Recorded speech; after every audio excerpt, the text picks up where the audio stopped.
Today's reading comes from the New Revised Standard Version, Matthew 2nd, verses 13 through 23. Now after they had left, an angel of the Lord appeared to Joseph in a dream and said, "Get up, take the child and his mother, and flee to Egypt, and remain there until I tell you. For Herod is about to search for the child to destroy him." Then Joseph got up, took the child and his mother by night, and went to Egypt and remained there until the death of Herod. This was to fulfill what had been spoken by the Lord through the prophet, "Out of Egypt I have called my son." When Herod saw that he had been tricked by the Magi, he was infuriated, and he sent and killed all the children in and around Bethlehem who were 2 years old or under, according to the time that he had learned from the Magi. Then what had been spoken through the prophet Jeremiah was fulfilled. A voice was heard in Ramah, wailing and loud lamentation, Rachel weeping for her children. She refused to be consoled because there are no more. When Herod died, an angel of the Lord suddenly appeared in a dream to Joseph in Egypt and said, "Get up, take the child and his mother, and go to the land of Israel, for those who are seeking the child's life are dead." Then Joseph got up, took the child and his mother, and went to the land of Israel. But when he heard that Archelaus was ruling Judea in place of his father Herod, he was afraid to go there. And after being warned in a dream, he went away to the district of Galilee. There he made his home in a town called Nazareth, so that what had been spoken through the prophets might be fulfilled. He will be called a Nazarene.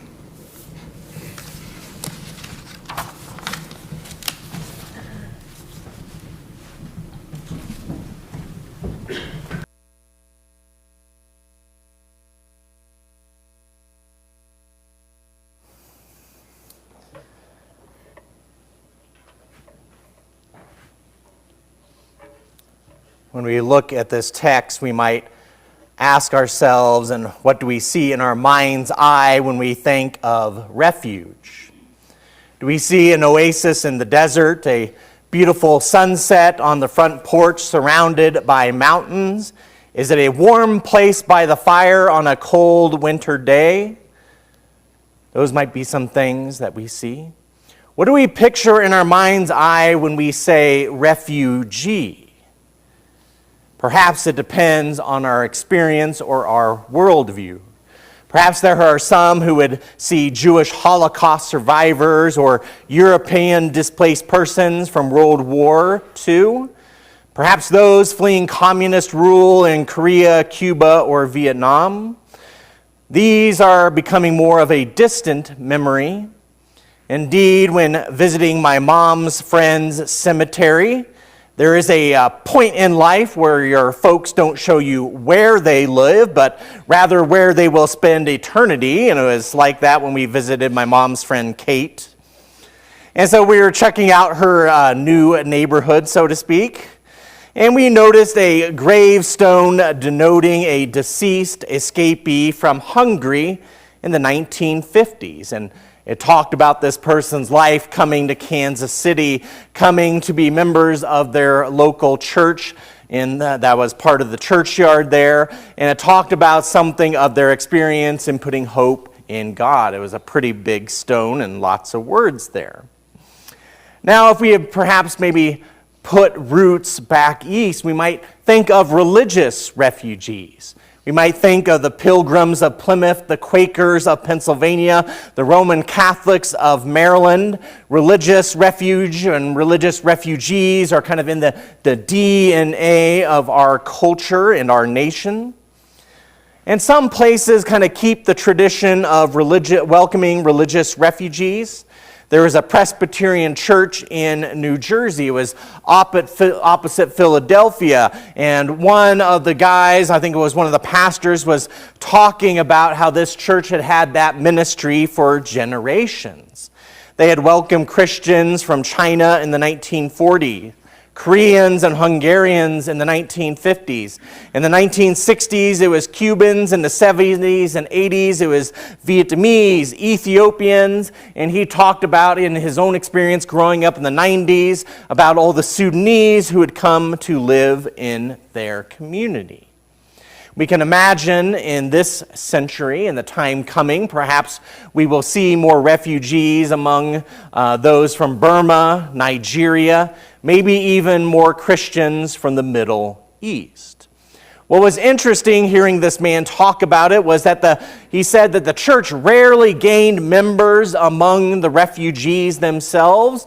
It was more kind of a way station. The church was welcoming, and it kind of became the jumping off point for smaller ethnic congregations. They had deep relationships with the local Korean church, the local Vietnamese or Ethiopian or Sudanese churches in their communities.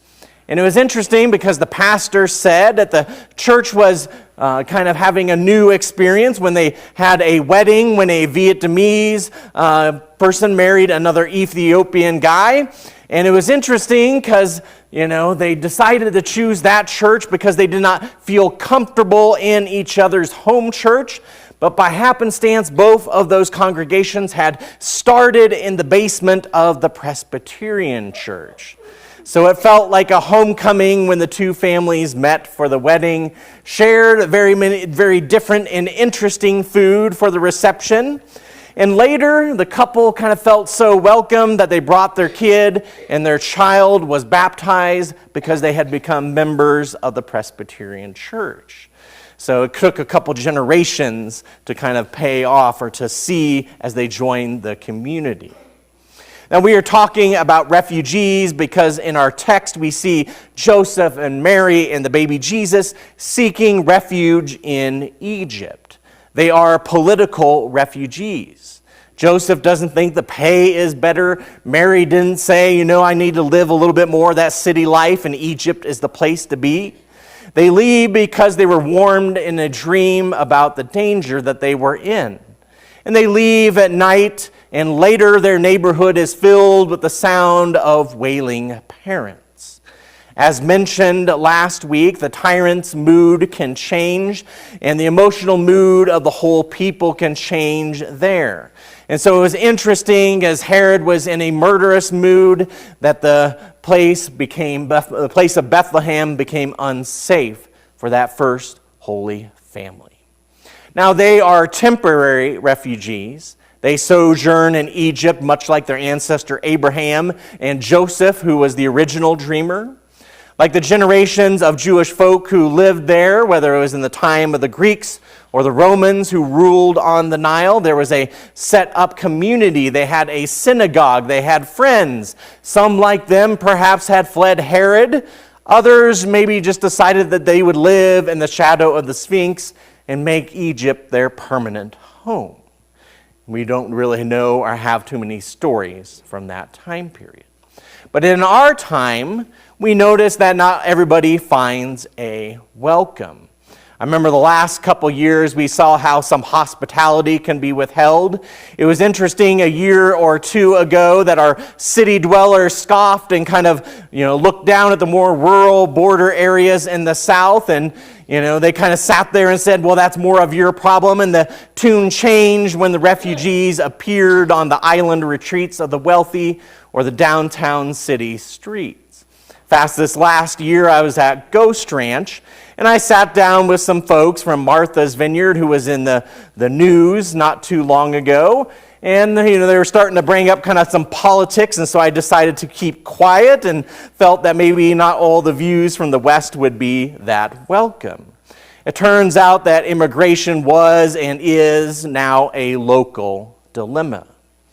And there is some ways we have to find a balance. Perhaps we as people need to find a way to promote peace not only locally but in our world. This can be through prayer or the urging of diplomacy. It is interesting over the last 20 years as the wars have spread across the area, we see displaced people from Syria, Ukraine, and I imagine perhaps now in Cambodia and Thailand. Yet we also need to find ways where we can help and welcome those who are in need of temporary refuge, much like our Holy Family. When their time of peril is over, they can return to their homeland. In the last years, as despots and dictators are toppled, we can give our blessing as they return. And we also have to make room for people who do not want to be strangers in a strange land. When we talk of refugees and immigration, we rarely talk about people who feel that pull to go home. 20 years ago in 2006, I remember visiting kind of our Presbyterian denomination in Ghana. We visited the Evangelical Presbyterian Church in Ghana and the Presbyterian Church in Ghana, and it was interesting because I had never been to West Africa. I had definitely some of the exchange students. In fact, one of my suite mates was Kwame from this area. And I remember we were in a dusty village that bordered the university that we were staying at. And it was interesting because walking by, I saw an American soldier dressed in kind of his camo fatigues. And I thought it was odd because it was the mid-2000s, and I was kind of wondering, it's just like, oh geez, are we in Ghana now? But it turns out, because, the news spread through the village pretty close, that there's some Americans. And so he came by and visited and said hi to us. And it turns out his family had immigrated to the United States, and he was a year or two from retirement as a medic, and he was looking to retire back in Ghana and teach emergency medical services. And so it was interesting that we could bond and talk about the States and talk about his service, where he had been, and how he wanted to return back to his parents' homeland, and he was looking to come back. Joseph, Mary, and Jesus eventually returned to their homeland.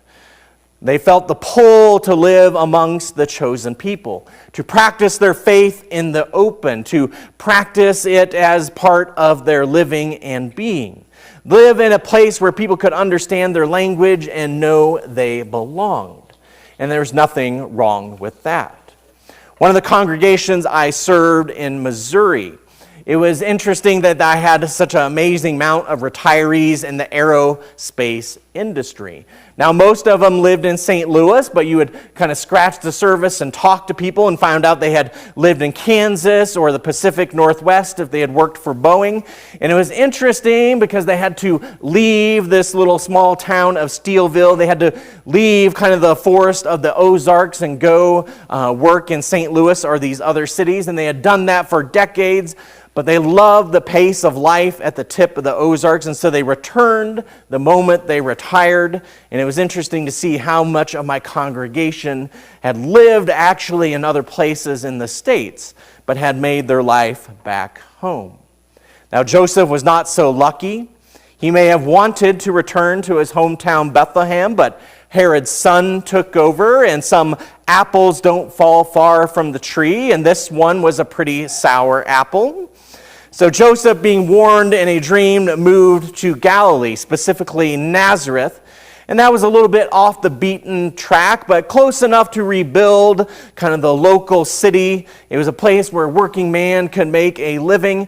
It was a place where you could kind of grow up and not be the center of attention, but still everybody know your business. Small town life has its ups and downs.